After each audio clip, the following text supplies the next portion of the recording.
Hola amigos, bienvenidos a Sin Filtros, desde acá, desde Washington, D.C., donde nos encontramos trabajando en un proyecto que nos ha llevado más tiempo del previsto. Pero aquí estamos con ustedes en Sin Filtros y hoy en esta emisión vamos a tener una conversación con el abogado Fermín Marmoleón. Él es experto criminalístico y vamos a conversar sobre lo que está ocurriendo en Venezuela, ya no solamente con estos carteles de la droga, Hezbollah, Hamas, el ELN o la FARC, sino con los movimientos internos, es decir, con esas megabandas que le hacen terrible la vida a los venezolanos, pero que también tienen una enorme coordinación por parte del Estado venezolano. Vamos a hablar también sobre las últimas declaraciones del fiscal del régimen, el señor Tarek William Saab, donde habla sobre este fenómeno, un monstruo asesino que ha sido señalado en los informes de derechos humanos de la ONU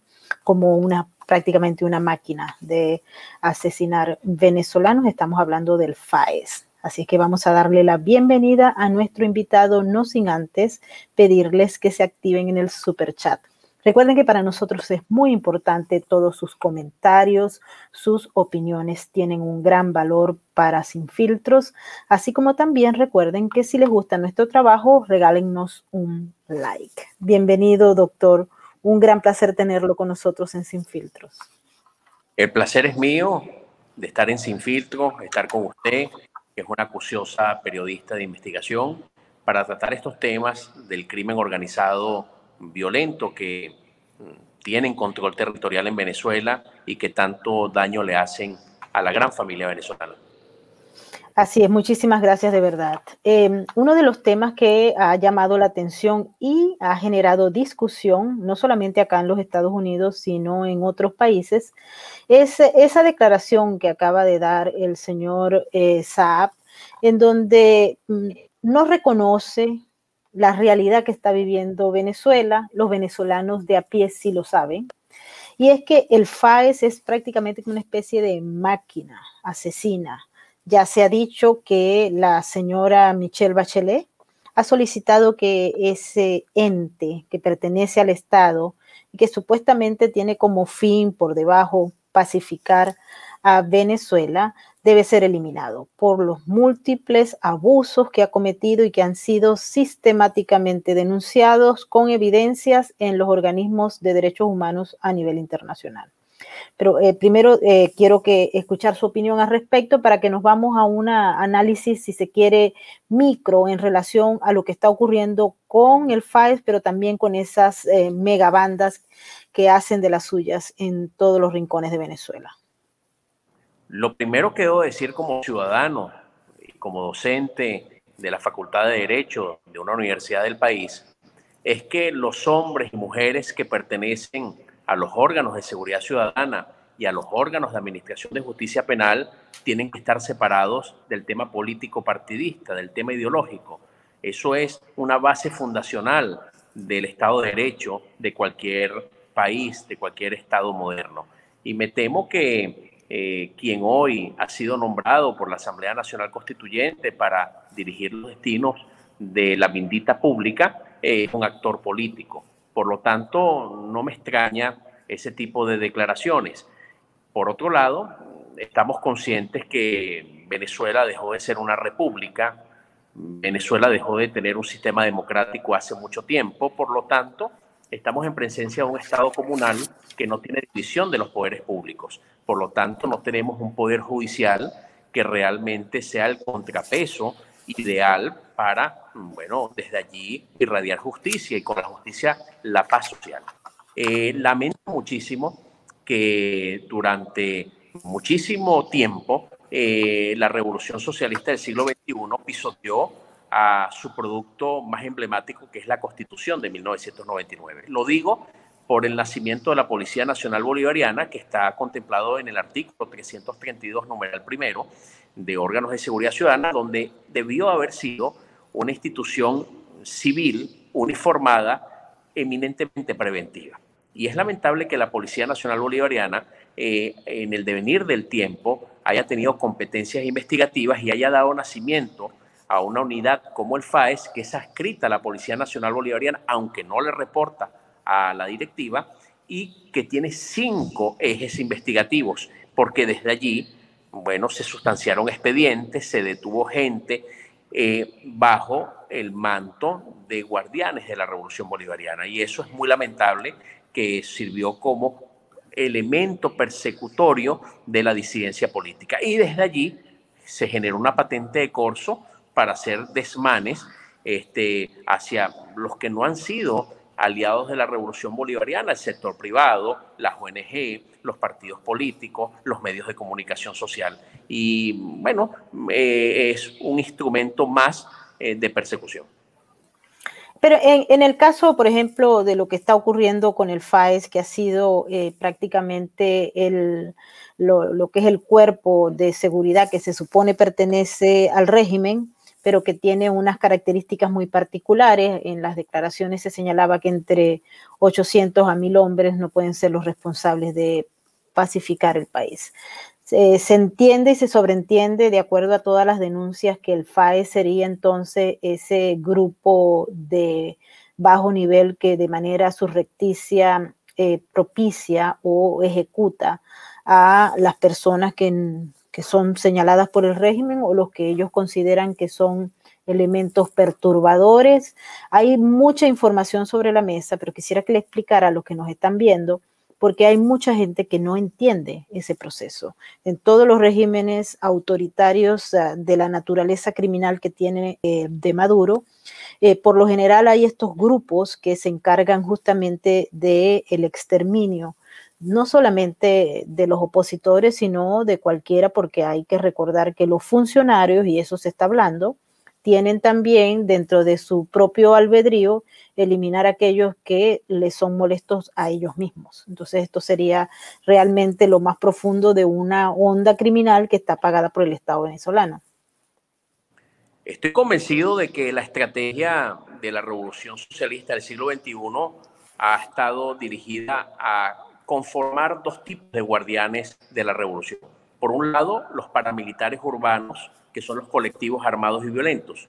Es decir, ese era un grupo de choque ante las marchas, ante las concentraciones, ante la protesta popular. Y la excusa internacional era que era pueblo contra pueblo, no era el Estado, no eran sus instituciones las que luchaban en contra de esa población, esa ciudadanía que reclamaba libertad, justicia, progreso. Entonces, para eso estaba, entre otros, los colectivos armados y violentos, que son paramilitares urbanos. Pero cuando se requiere constituir procesos penales formales contra personas inocentes, para eso están unidades como el FAES, que son capaces de detener a personas sin que haya una orden judicial, de violar las 48 horas que establece el Código Orgánico Procesal Penal para presentar a un detenido ante un juez de control, y se materializa esa desaparición forzada de las personas y duran una semana detenidos y después que se lo presentan. Para eso ha servido, pero también para un tercer elemento, el binomio colectivo FAES. Y entonces en las barriadas los colectivos señalan a sus enemigos, bandas criminales, megabandas criminales, y el FAES en sus operaciones policiales también sirve para ese desmantelamiento de esa criminalidad que señalan los colectivos, para que se constituya el colectivo en el protector, entre comillas, de esa población empobrecida. En ese caso, doctor, y quisiera también que hiciéramos énfasis en esto, el tejido social de Venezuela está absolutamente penetrado por el crimen. No es necesario buscar unas razones de peso, y es que observamos que el régimen incentiva el crimen. Desde el inicio, recuerdo cuando Chávez estaba en el poder, incentivaba el crimen. Y eso se fue generando, porque no era que Venezuela en el siglo pasado estaba ausente de criminalidad. Todo lo contrario, existía. Pero en las últimas 2 décadas se ha generado una especie de fuerza volátil que toca todo el espectro social y que ha llevado a que Venezuela sea uno de los países más peligrosos del mundo, con un crimen que toca al ciudadano directamente, aunado a todas estas fuerzas externas que hacen lo que les venga en gana y operan bajo la custodia del mismo Estado. Es interesante lo que ha planteado para poderlo graficar. Termina la República Civil de Venezuela en febrero de 1999, después de 40 años de República Civil, teniendo tasas de homicidio, de secuestro, de tráfico ilegal de drogas y de corrupción por debajo de la media del hemisferio. Es decir, Venezuela termina esos 40 años de República Civil sin estar en ranking negativos en crimen y violencia. Habían problemas, es cierto, pero estábamos por debajo de la media y allí están las tasas. Sin embargo, en Revolución Socialista del siglo XXI, a pesar de la expansión petrolera por los precios del petróleo, la expansión del gasto público, la ejecución de préstamos internacionales que generaron demasiado dinero en el país, un festín de dinero, el crimen y la violencia, subieron vertiginosamente. Es decir, que no es cierto que el tipo de estructura criminal que tenemos en Venezuela se debe a pobreza, se debe a problemas económicos. No, en los primeros 15 años de Revolución Socialista del siglo XXI, pero más específicamente en los primeros 12 años, Venezuela estaba sitiada en todos los rankings negativos de crimen y violencia, como nunca, en homicidios, en secuestros, en tráfico ilegal de drogas, en corrupción, en falta de transparencia, entre otros. Y eso no se debió a problemas económicos. Insisto, lo que sucedió fue que se desmoronó la república, se desmoronaron las instituciones y se escogieron aliados a los que los estados modernos consideran enemigos. Y se decidió desde la revolución que los enemigos fueran quienes son la solución para los países que desean combatir el crimen y la violencia. Entonces, ¿cuáles fueron los enemigos de la revolución? Las universidades, los gremios, las ONG, los medios de comunicación social, el sector privado, las iglesias de los distintos cultos, en especial la católica, que han sido la solución para Brasil, Colombia, el Triángulo Centroamericano y México en distintos programas de políticas públicas preventivos y de represión legal. Entonces, en Venezuela se rompió la lógica de lo correcto, se desdibujó quiénes eran los buenos y los malos y emergió un primitivismo. En Venezuela tenemos los tres tipos de primitivismo que un Estado puede tener. Un primitivismo criminal, una delincuencia perversa, atroz, con control territorial. Un primitivismo social en donde al escasear las instituciones, el venezolano ha modificado parte de su gentilicio. El licenciado Uzcategui habla de la modificación de la antropología social del venezolano. Sí ha habido una modificación conductual del venezolano. Pero número 3, y es lo más perverso, el primitivismo institucional. Casi 8 de cada 10 venezolanos consideran que las instituciones no están para resolver los problemas del ciudadano, son parte del problema. Y en esa vorágine, evidentemente, lo que se beneficia es lo informal, lo que se beneficia es lo violento, lo que se beneficia es este tipo de estructuras que por un lado generan anomia, pero por otro lado generan, por supuesto, violencia y control. En Venezuela era anteriormente un objeto de estudio en positivo. Hoy en día, luego de todo este proceso de revolución bolivariana, nos hemos convertido en un tópico especializado que están siendo desarrollados prácticamente por expertos en contrainteligencia, en terrorismo, en crimen organizado transnacional, etcétera. Uno de los temas que más se discute acá en los Estados Unidos es la presencia de esas megabandas que hacen que las instituciones participen directamente en el proceso de gestión del crimen. Se habla, por ejemplo, que las megabandas utilizan la infraestructura del Estado para acometer una serie de delitos que pone en contra la pared prácticamente a la ciudadanía, que no permite, por ejemplo, que el ciudadano normal, común y corriente que aún decide quedarse en Venezuela y apostar a Venezuela con emprendimientos de toda naturaleza fracasen.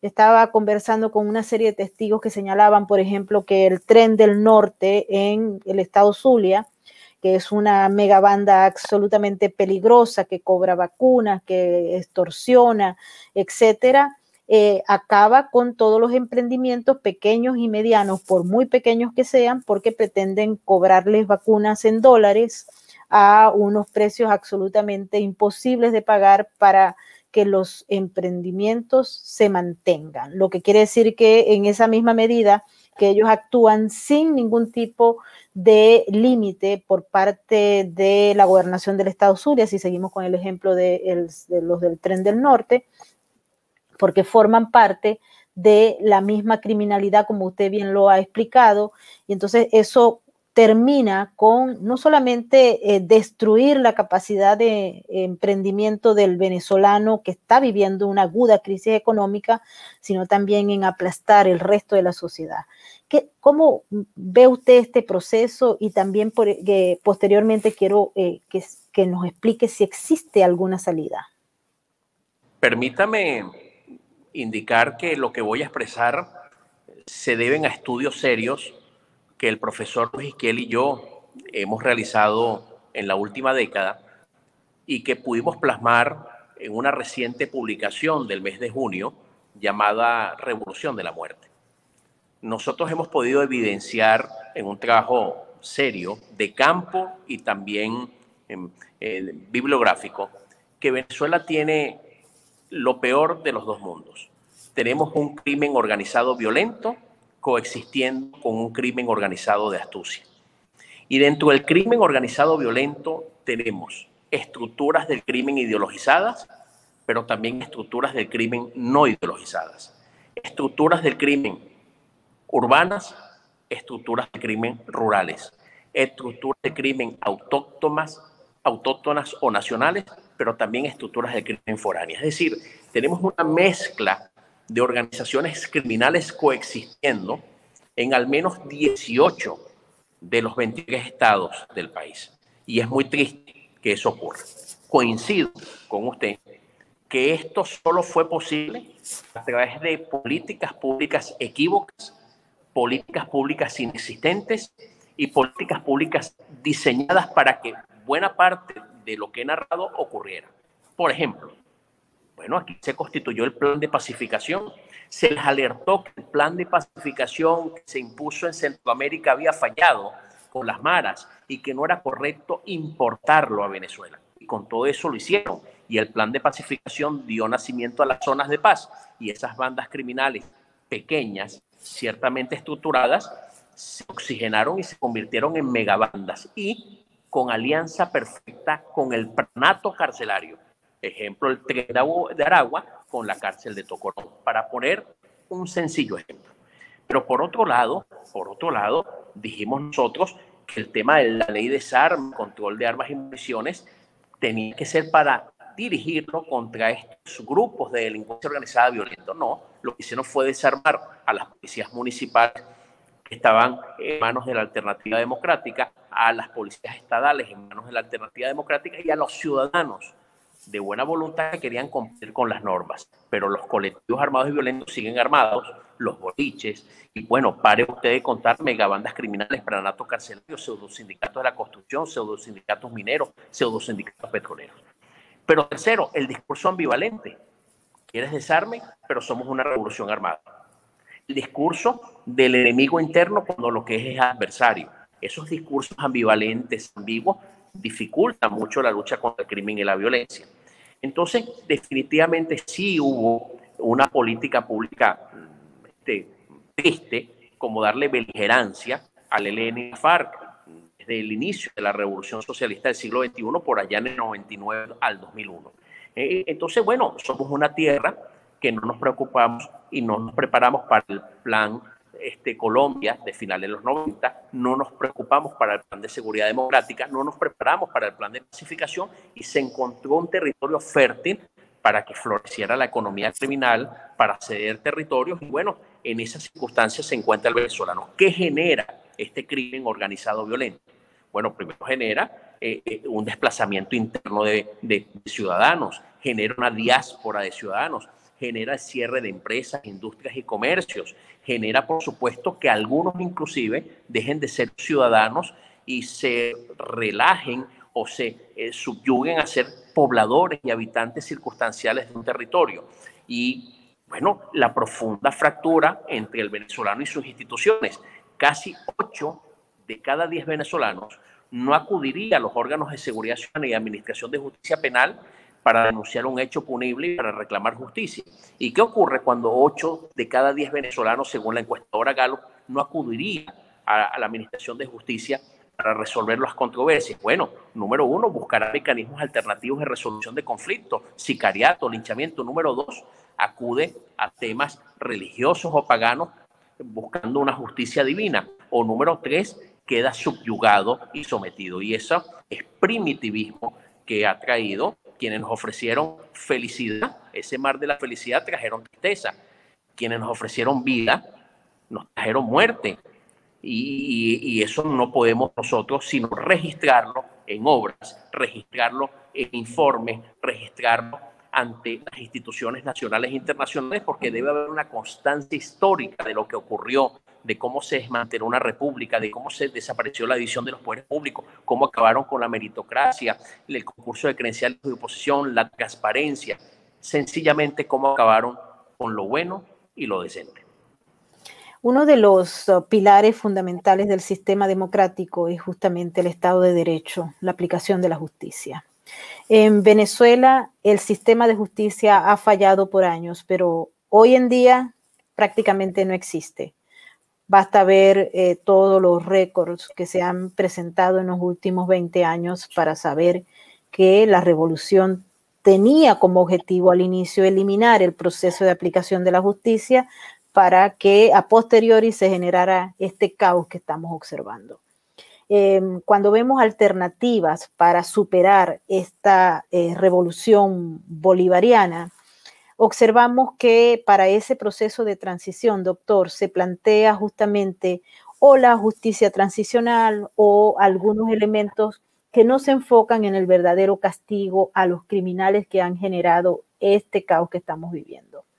Le pregunto por su especialidad y particularmente por su convicción.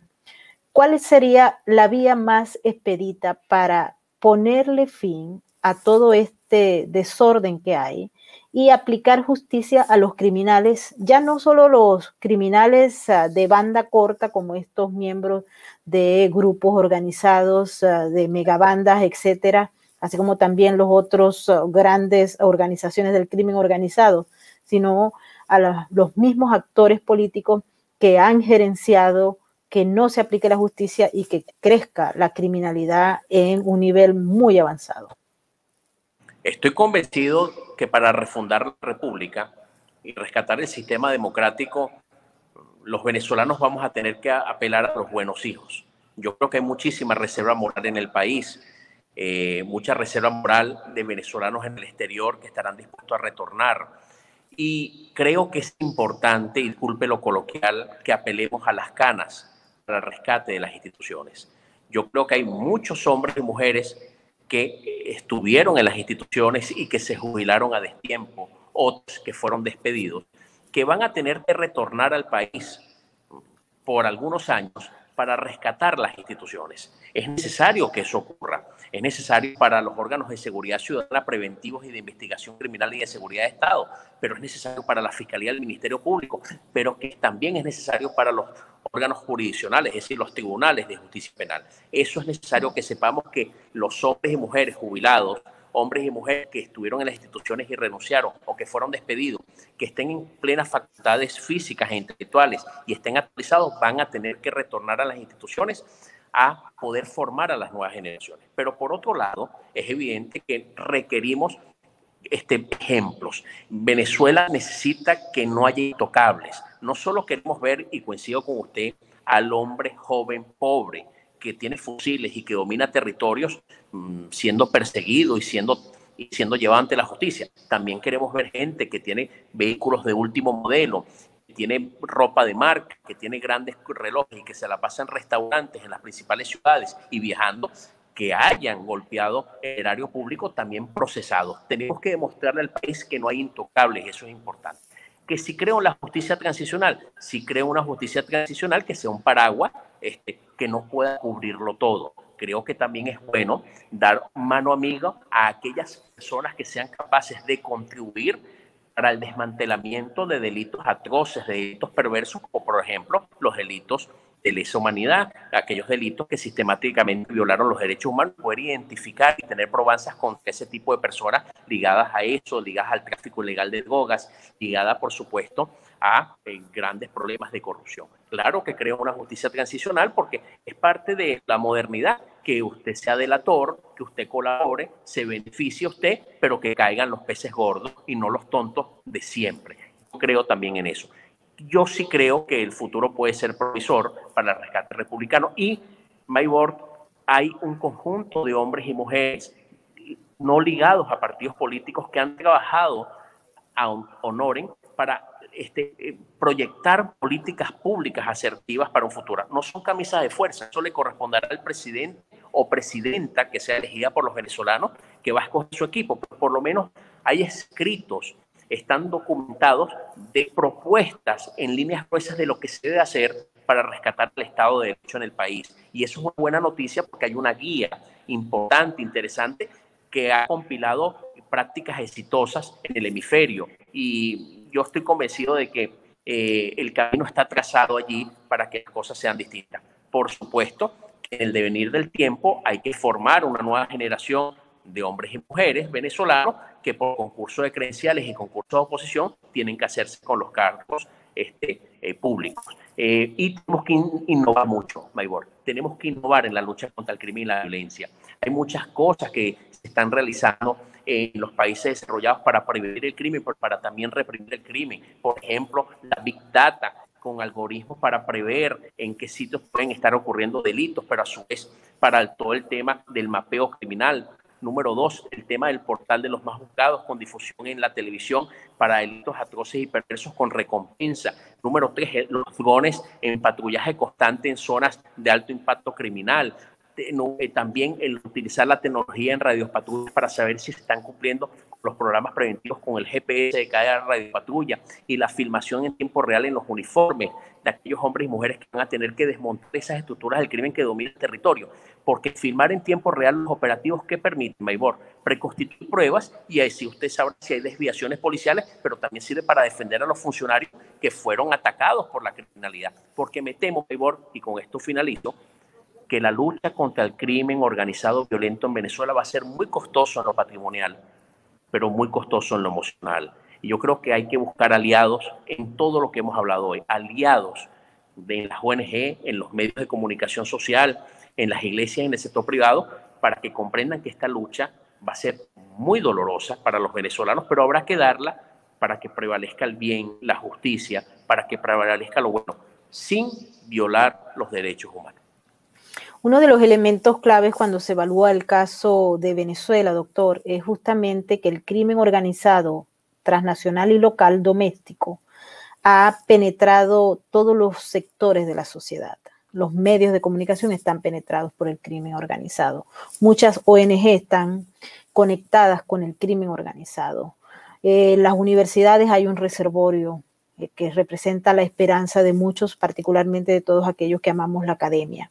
Pero, sin embargo, hay algunas que están penetradas por el crimen organizado. La sociedad misma, el tejido social. Hay muchos jóvenes que prefieren formar parte de las bandas criminales, de los carteles, recoger o vender cocaína que ir a la escuela a formarse, porque justamente la esencia de la fibra del país está contaminada con el crimen organizado. Hemos revisado modelos internacionales que se hacen en los grandes países que han logrado superar una etapa roja como esta. Y pues tratamos de buscar, pero no se nos parecen mucho los elementos que hay. Hay mucha gente que dice, bueno, si quieres un modelo radical, vete a estudiar el caso de Singapur, por ejemplo. Pero sí. Nosotros no somos de Singapur. ¿Cómo usted ve ese proceso? O sea, ¿cómo reformar todo lo que es la parte de la mente del colectivo y la esencia de que por el facilismo, por la cultura clientelar y por la astucia del venezolano, muchas veces no piensa de dónde viene el dinero que está utilizando para hacer, por ejemplo, medios de comunicación o para ir a cualquier otro espectro de lo que se llama la economía formal o informal en Venezuela? Es extraordinario la manera en cómo usted ha graficado el problema.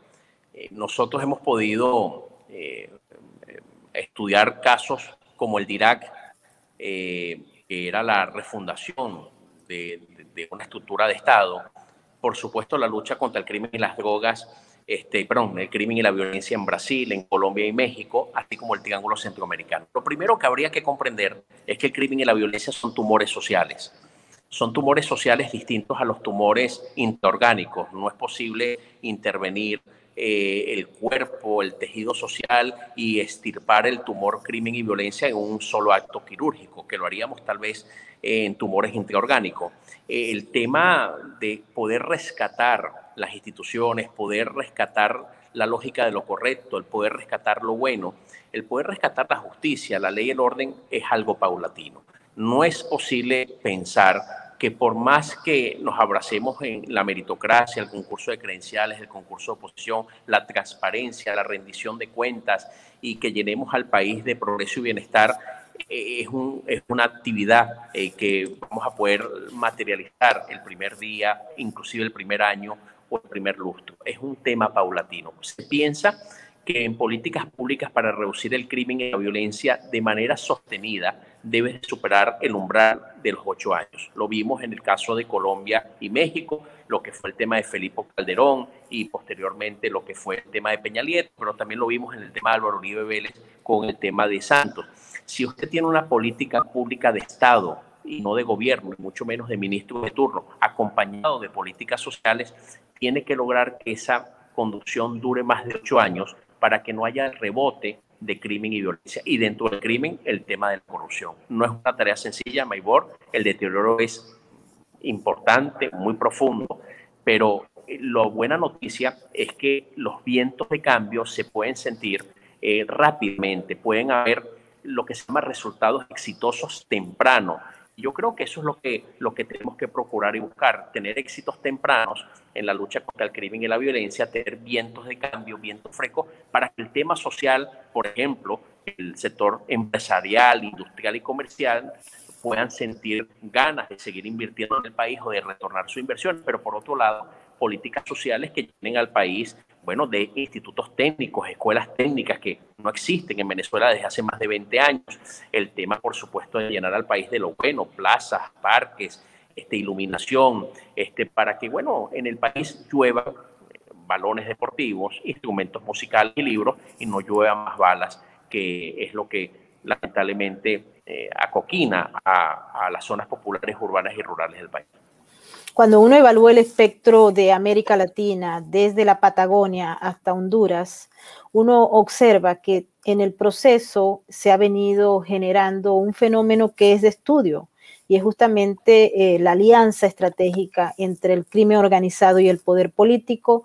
Hemos estudiado particularmente casos como el de Honduras, donde el mismo presidente de la República está señalado por ser parte de unas conspiraciones vinculadas directamente a los carteles de la droga internacional. De hecho, su hermano está arrestado, fue hallado culpable y está a la espera de la sentencia en la ciudad de Nueva York.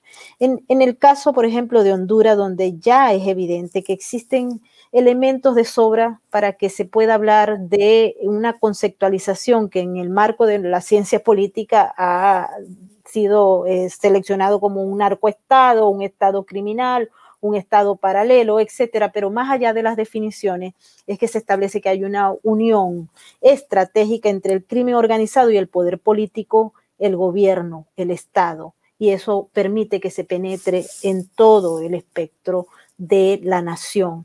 Así lo observamos también en México. Hemos estado justamente durante esta semana evaluando un elemento que pasó en los Estados Unidos, y es que se entrega a uno de los generales que estaba siendo acusado por el mismo gobierno estadounidense de haber participado en una conspiración para enviar cocaína, heroína, metanfetaminas y marihuana a los Estados Unidos, pero también haber recibido soborno del cartel H2. Y se fue.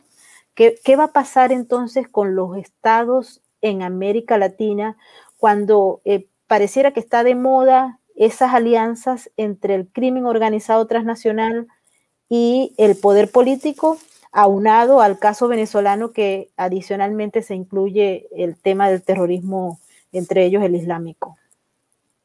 Es evidente que para Latinoamérica el tema político partidista está en crisis. Tenemos una profunda crisis política en el hemisferio. Tal vez el daño que ha hecho el populismo, tal vez el daño que ha hecho proyectos políticos que desintegran la institucionalidad. Que si creo, al igual que usted, que el crimen organizado busca control político, la respuesta es sí. Tenemos cosas incipientes en Venezuela, Apure, Barinas y Táchira, como los boliches han buscado representación municipal y estatal en esos estados. Pero 20 años atrás lo vimos en Colombia con crimen organizado que buscó también poder ejecutivo municipal o local o provincial, pero también poder legislativo. Es normal que el crimen organizado invierta no solo en el control de políticos, sino también en postular personas de la propia organización criminal. Pero ¿dónde está la clave del asunto? La clave del asunto es ver si las fuerzas vivas de esos países van a permitir que se normalice lo anómalo. Y allí yo creo que está mayoritariamente el trabajo que tenemos que hacer. Las instituciones socializadoras primarias del ser humano van a permitir normalizar lo anómalo. Y esa es la prueba que tenemos que enfrentar nosotros como latinoamericanos del siglo XXI. Hay muchas tareas por hacer, muchas técnicas innovadoras. Yo he hablado de que por qué en Latinoamérica no nace la Latinopol para emular la Europol como órgano adscrito a la Interpol. ¿Por qué no logramos fundar la Latinopol a Latinoamérica para que los hombres de investigación criminal, los hombres de policía judicial de Latinoamérica puedan tener allí una big data para perseguir a los criminales, pero también para formarse, compartir experiencias, poder hacer intercambios? Para poner un ejemplo de cosas que pudiéramos innovar en Latinoamérica. Y eso es importante, que podamos visibilizar lo que se encuentra escondido y poder compartir experiencias. Pero no son las únicas. Nosotros necesitamos, para la lucha de este crimen organizado violento, la alianza entre Colombia, Brasil y Venezuela para las operaciones Tenaza, las operaciones Herraduras contra el ELN, disidencia FARC, las BACRIM colombianas, pero también los garimperos brasileños. Y eso, de eso nada se habla. Pero también el cerco del Mar Caribe, todo se lo vamos a dejar a los Estados Unidos de América. ¿Qué pasa con nuestros países y nuestras aguas continentales? Hay mucho trabajo por hacer. La prioridad de la lucha contra el crimen y la violencia no se ha dado en Latinoamérica. Los gobiernos populistas como el de México hablan no más balas, sí a los abrazos, para poner un ejemplo, o son capaces de liberar a un delincuente porque el estar detenido causa más problemas que procesarlo. Es decir, cuando se rompe, como ella ha dicho, la lógica de lo correcto, las consecuencias son nefastas porque genera impunidad, y la impunidad, como dijo Eduardo Galeano, la impunidad le hace propaganda al crimen y publicidad al delincuente, y esos ejemplos abundan en Latinoamérica. Otro elemento que nos llama mucho la atención, doctor, y es particularmente en Venezuela, pero también está presente en México, en Colombia, en Argentina, en Brasil, en Paraguay, etcétera, son las organizaciones terroristas de carácter internacional, como por ejemplo Hezbollah. Ha sido objeto de discusión acá también, no solamente en la academia, sino también en las agencias federales que se encargan de aplicar la ley y que se encargan además de hacer gestiones de contraterrorismo. Venezuela ha pasado a ser un centro de operaciones de Hezbollah, ha pasado a ser un centro en el que se intercambian elementos importantes con países como Irán, por ejemplo, con su guardia revolucionaria iraní, pero que tiene ese brazo armado de Hezbollah. Se ha señalado que también adicionalmente a Hezbollah tenemos elementos que pueden ser de presencia y que corresponderían a Hamas. Son dos grupos terroristas importantes. ¿Cómo toca usted este tema? ¿Cómo lo ve? Tomando en cuenta que ya no es solamente una idea, como muchos la habían señalado, o como una narrativa de los Estados Unidos, el imperio, hacia el régimen venezolano. Debo confesar que mi experticia no es en el área del Medio Oriente, y del área del terrorismo, por un lado, pero por otro lado, también es cierto que he estado en mesas académicas donde expertos han podido presentarnos un cúmulo de indicios que nos hacen suponer que en varios estados de la República hay asentamientos de estas estructuras terroristas ligadas al tema de legitimación de capitales. Es decir, de manera responsable orientaría las pesquisas y la constancia histórica en que estados como Nueva Esparta, estados como Anzoátegui y Falcón pudieran ser tres estados en donde asentamientos de estructuras del Medio Oriente de corte terrorista pudieran tener inversiones para generar legitimación de capitales. He tenido como ciudadano preocupado y como académico acceso a ese tipo de discusiones, a ese tipo de exposiciones con un cúmulo de indicios. Y me parece absolutamente lógico desde el punto de vista criminológico que eso ocurra. Detrás de alianzas estratégicas políticas hay el desarrollo práctico de dichas alianzas. Y un país, insisto, ya no se encuentran las estructuras formales de un Estado moderno y que ha florecido una economía criminal y que hay los niveles de impunidad que existen y el tipo de estructuras de delincuencia organizada, violenta y de astucia, no puedo dudar que Venezuela sea un territorio fértil para la legitimación de capitales de este tipo de delincuencia organizada. Yo creo que la tarea que nos va a tocar como venezolanos en la actualidad es lo que estamos haciendo. Hay buenas noticias, Maybor, no hay anonimato. Los hombres y mujeres, no solo las instituciones que he mencionado como universidades, ONG, medios de comunicación social, sino también hombres y mujeres honestos que están en las instituciones públicas, han podido generar que no exista anonimato.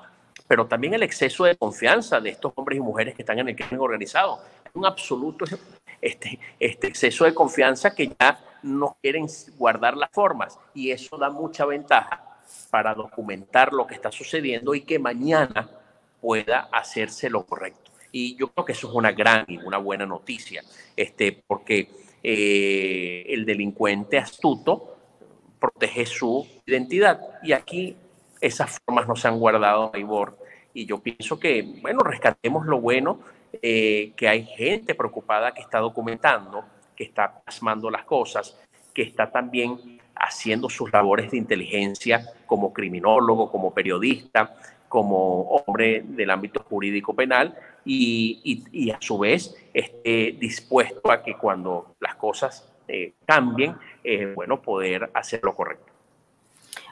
Otro aspecto que es necesario tocar y mucha gente de la que nos está viendo está preocupada porque el crimen organizado transnacional los toca, así como el crimen local los toca directamente. Hay muchas personas que hablan sobre sus negocios, por ejemplo, en la crisis de la pandemia, no solamente en Venezuela, sino en otros países del mundo, se está observando el fenómeno que el crimen organizado transnacional utiliza los grandes capitales para comprar negocios quebrados, etcétera, y se apropian de lo que es la economía legal con dinero proveniente de la industria criminal. Está pasando en Venezuela, lamentablemente, donde el país se ha convertido prácticamente en una enorme lavadora de dinero proveniente justamente de la industria, para pensarlo, de la droga o de las transacciones ilícitas de toda naturaleza, al igual que se ha convertido en un espacio abierto, libre, sin reglas ni nada, para la creación de estas granjas de criptomoneda que justamente forman parte de la gran industria criminal. Quisiera que le hablara a esta gente que nos está escuchando sobre ese tema en particular y cómo los toca y cómo defenderse, cómo actuar, cómo reaccionar. Yo es importante para la gente que no es venezolana decir que Venezuela es un país donde no tenemos papel moneda. Nuestro papel moneda era el bolívar y aunque sigue existiendo en lo formal, es una moneda de curso legal inaplicable. Pero número dos, en Venezuela no existen tarjetas de crédito. Es decir, la tarjeta de crédito es un instrumento muy moderno que en Venezuela no se usa porque no existe ahorros en bolívares suficientes que puedan ser transables con una tarjeta de crédito. Amén de todo el problema del encaje legal que tiene la banca venezolana. Entonces, imagínese un país que no tiene moneda de curso legal, papel moneda de curso legal, en práctica, no tiene tarjetas de crédito, y a la vez que hay sanciones de los Estados Unidos de América importantes que impiden que los hombres y mujeres que están detrás de la delincuencia organizada, violenta o de astucia, puedan colocar sus capitales en buen resguardo en paraísos fiscales. Entonces, se genera como una especie de olla de presión en Venezuela y no ha quedado alternativa que hacer inversiones a lo interno de corte rural o de corte urbano. Vemos la compra de fincas, pero también la compra de bienes inmuebles tipo residenciales, bienes inmuebles de tipo comerciales y a la vez grandes construcciones en un país absolutamente empobrecido, o lo que ha sido, bueno, el poder generar nuevos negocios, por ejemplo, con los bodegones y toda esta circunstancia. Entonces, por supuesto que no ha quedado otro remedio que mucho de ese capital lavarlo a lo interno, pero también ha surgido una tercera vía, que es poder tener acceso a minerales preciosos. Es decir, tener acceso al oro, a gemas y a otros minerales que en los mercados negros pueden activarse y se sacan por vía, por supuesto, marítima en lo que son buques en puertos oficiales, pero también clandestinos. Entonces, lo que hay es una profunda lavadora de capitales a lo interno, quedándose la inversión a lo interno, pero también la compra de mercancía que puede tener, por no existir serialización, puede ser comerciada en los mercados negros. Entonces, ese es un gran problema que da oxígeno circunstancial a todo lo que ha sido esta economía criminal.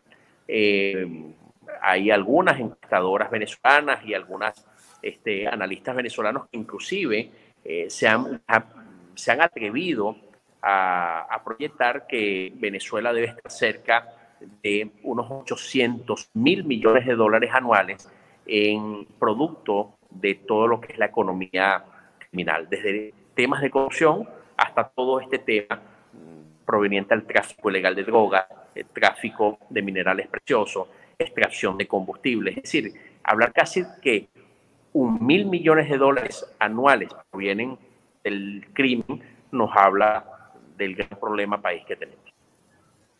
Es verdaderamente extraordinario haberlo tenido con nosotros en Sin Filtros, doctor. Y bueno, le vamos a ofrecer una segunda invitación porque estoy segura que la gente ha entendido muy bien lo que usted ha planteado en este programa. Así que muchísimas gracias. No, el agradecido soy yo de poder expresar mis opiniones, de poder expresar mis estudios, de poder enviar señales certeras de que primero hay un mapa criminal bien diseñado por los venezolanos de la situación actual de Venezuela, pero también un conjunto de propuestas de políticas públicas para reducir el crimen y la violencia y rescatar la institucionalidad. El agradecido soy yo de estar con usted, acuciosa periodista, de estar en su plataforma y por supuesto que para mí va a ser un honor volver a estar en su espacio. Bueno, y a todos ustedes quiero darle las gracias por haber participado en nuestro super chat. Recuerden que para nosotros es muy importante todos sus comentarios y opiniones. También quiero aprovechar la oportunidad para agradecerle a todos aquellos que nos patrocinan en nuestra cuenta de patreon.com/Venezuela Política. Muchísimas gracias y nos despedimos hasta la próxima emisión.